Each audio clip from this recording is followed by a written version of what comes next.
Hi guys, welcome to your lesson on sensation and perception. This is the first lesson in Unit 3, and this is going to cover standards 3.1 and 3.2. So we're going to start off by discussing what's the difference between what is sensation and what is perception, and then what's the difference between the two. So sensation is the process by which our sensory receptors and nervous system receive and represent stimulus energies from our environment. Whereas perception is the process of organizing and interpreting sensory information, which then enables us to recognize meaningful objects and events. So what does that actually mean? So in terms of sensation, your nose, eyes, or other sensory organs bring in information. Smell, a color, a tall blonde boy with freckles. You're bringing in information, receiving information. Perception is then your brain makes sense of that information. Oh, that's my granddad's rhubarb pie that I smell. Oh, the turquoise shirt is stunning. Oh, hey, is that my brother? So how does processing of stimuli work? There's two types of processing. There's bottom-up processing and top-down processing. Starting with the sensory input, the brain attempts to understand and make sense. So you see a long, slim, slithering creature on the ground. You process, a snake. Top-down processing is guided by experience in higher level processes. We see what we expect to see. So an experienced hiker, you expect to see snakes on your hike. So windy stick, lizards, etc. all seem like snakes because of experience. So top down is guided by experience, and bottom up is sensory input and the brain attempting to understand and make sense of what you're seeing. So let's look at it. In the image below, what can we detect through bottom up processing or top down processing? This is interesting, and we'll talk about this when we do the lesson check-in. So write some notes off to the side for yourself. So what does your brain expect to see? And then as you are sensing, what is your brain processing? If you look at the rows, what do you notice in the very middle of the rows? Did you see it? Our sensory and perceptual processes work together to help us sort out complex images, including the hidden couple in this drawing, the flowering of love. So what is selective attention? Our tendency to focus on just a particular stimulus among the many that are being received. Although we're surrounded by sights and sounds, smells and tastes, we tend to pay attention to only a few at a time. Has this happened to you? You're at a crowded party with lots of your friends and everyone is talking, so it is loud. You're focusing your attention on the conversation with your friend nearby. Then someone on the other side of the room says your name and you hear it. This is called the cocktail party effect. You focus your attention on one particular voice. That person who called your name amidst the crazy loudness of all those other voices. The cocktail party effect is a great example of selective attention. Do you talk or text on the cell phone while driving your car? Selective attention in accidents. Consider the research. fMRI scans show a 37% decrease in brain activity in areas vital to driving when a driver is listening to a conversation. Researchers found that cell phone users were 4 times more at risk of a car crash, and the National Safety Council found that 28% of traffic accidents occur when drivers are chatting on cell phones or texting. That's a huge percentage, 28%, only because of being distracted.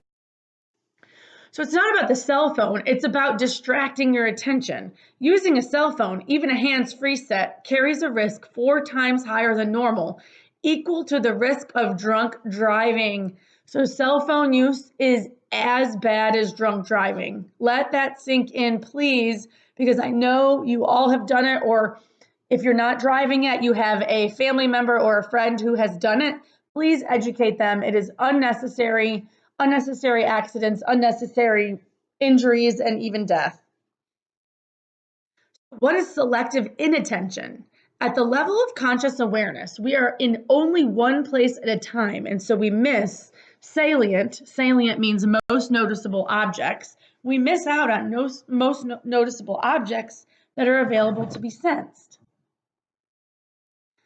Inattentional blindness. We're going to watch a really cool video on this during the lesson check-in.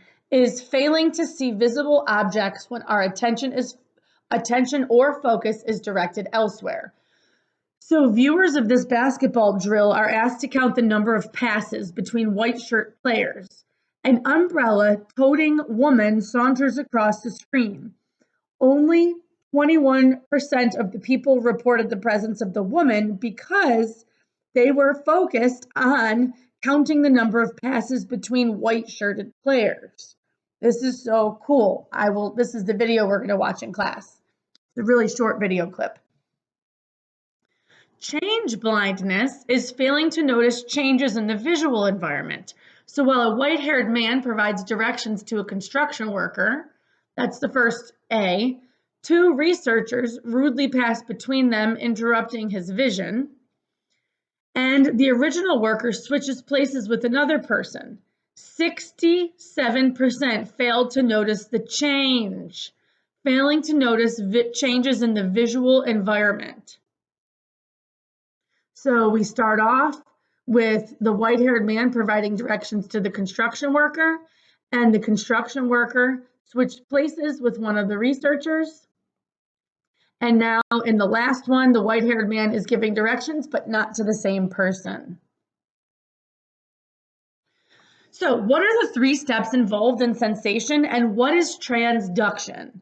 So transduction is the conversion of one form of energy, such as light waves, into another form, like neural impulses that our brain can interpret. The 3 steps involved in sensation are receiving, transforming, and delivering. Psychophysics is the study of relationships between the physical characteristics of stimuli, such as their intensity and our psychological experience of them. So for example, what is it about the smell, taste, and texture of buttery popcorn that produces a delicious, satisfied, happy response in you? So the relationship between the physical characteristics of the stimuli, such as their intensity, and our psychological experience of them. So for me, the smell of popcorn and the smell of the butter, even how it feels on my fingers, that produces a really positive psychological experience for me. If it's too salty or too buttery, though, I don't like it too soggy. Kind of like a s'more, whether you like your marshmallow burnt or not burnt, that's going to produce a different intensity for your psychological experience. So the difference between 2 more terms, an absolute threshold and a difference threshold, the absolute threshold is the minimum stimulation needed to detect a particular stimulus 50% of the time. The difference threshold is the minimum difference between 2 stimuli required for detection 50% of the time. So absolute is the minimum stimulation needed to detect a particular stimulus half the time, and difference threshold is the minimum difference between 2 stimuli required for detection 50% of the time. The difference threshold is termed the just noticeable difference, or JND. You will see it as JND more frequently. So the difference between 2 different types of stimuli required for detection half of the time. So how do we test for absolute threshold in a sense like audition? A hearing specialist exposes both of your ears to varying sound levels. For each tone, the test defines the pitch at which you can detect the tone 50% of the time. That would be your absolute threshold. Why are some people better at detecting signals than others? So have you ever been caught texting on your phone during class by a teacher, or in one class but can get away with it regularly in another class? Not here at Williams. Did you know that even when parents of a newborn are exhausted from sleep deprivation, they can still hear the slightest whimper from their baby, even though the loud sounds of the trash truck or screeching car on the street outside may go completely unnoticed? Do you or your friends have different opinions about how much onion is too much onion on a burger? So these are all different ways that we detect signals in our environment. What is the signal detection theory? So, a theory predicting how and when we detect the presence of a faint stimulus amid background stimulation.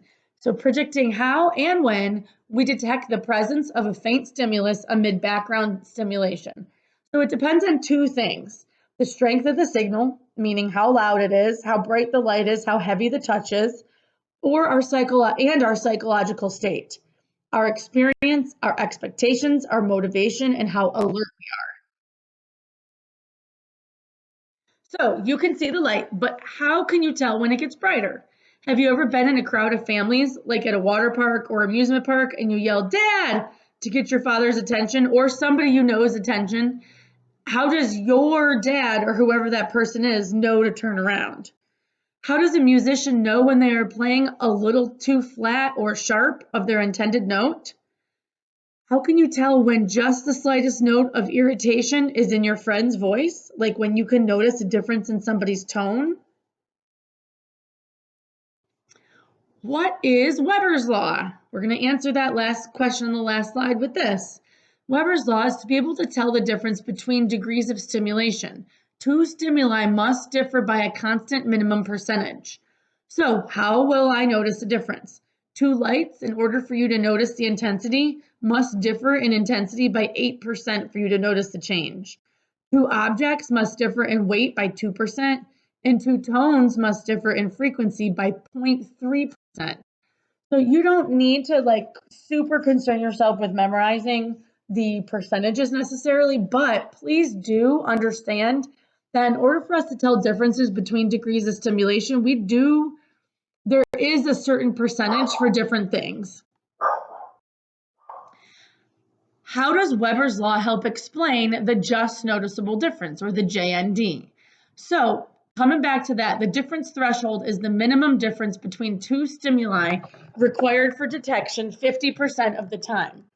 We experience the difference threshold as the JND. Weber's law tells us that the difference must vary by a constant percentage, as shown on the last slide, not a constant amount. So again, how does Weber's law help explain the JND? We experience the difference threshold as the JND. So Weber's law tells us that the difference must vary by that constant percentage, not a constant amount, just a constant percentage. What are subliminal stimuli and how are we affected by them? Subliminal stimuli are not detectable 50% of the time. They are below your absolute threshold. You may not notice subliminal stimuli at all if they are weak. Priming is the activation, often unconsciously, of certain associations, thus predisposing one's perception, memory, or response. Even if you don't think you notice a stimuli, your brain might, and that can impact you. Sensory adaptation is diminished sensitivity to stimuli as a consequence of constant stimulation. So evolutionary psychologists suggest that once we notice and evaluate a new stimuli as non-threatening, we can pay less attention to it. This saves our attention for new incoming stimuli or changes in the existing stimuli. This could be adaptive for survival. So, has this ever happened to you? Ever notice how your friend's home has a certain smell? And have you noticed that it goes away after you've been there for a few minutes? Why do you think that is, based on what we just talked about? Do you ever look around for your cell phone only to realize it's in your pocket? Has a family member fallen asleep in front of the TV, and to be kind, you turn off the TV and cover them up with a blanket? Do they wake up? Why? So, why does sensory adaptation occur? Being able to ignore unthreatening, unchanging stimuli leaves us free to focus on the stimuli that is changing.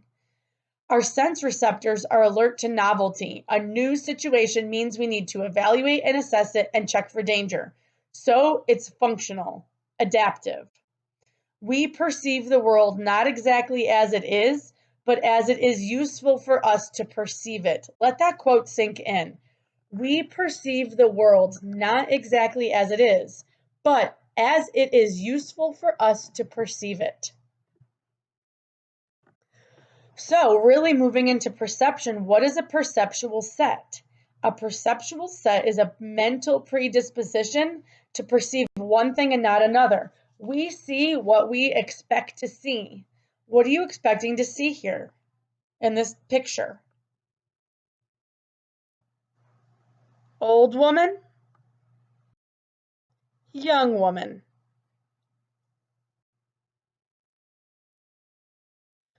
What do you see here? You're not going to share your answers with the class, but again, we will talk about this in the lesson check-in. What do you see? How does expectation influence perceptual set?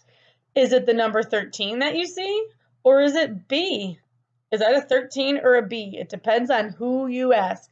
I saw number 13 initially. So how does top-down processing influence perceptual set? So our experience with numbers, remember top-down and bottom-down. Top-down, we're talking about our experience with numbers and letters. We know that 13 comes between 12 and 14, and we know that B comes between A and C. That influences our expectation. How does context influence perceptual set? Reading from left to right, our expectations cause us to perceive the middle script differently than when reading from top to bottom. So reading from left to right, our expectations cause us to perceive the middle script differently than when reading from top to bottom. All right, so let's try this. What's on the woman's head? What do you notice on the woman's head? Where's the family? What are they doing? How does cultural context impact perceptual set? So when asked what was above the woman's head, rural East Africans saw a woman with a box on her head and a family under a tree.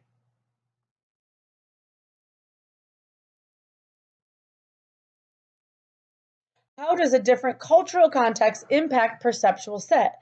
Westerners used to running water and box-like houses with corners saw a woman sitting under a window and a family indoors.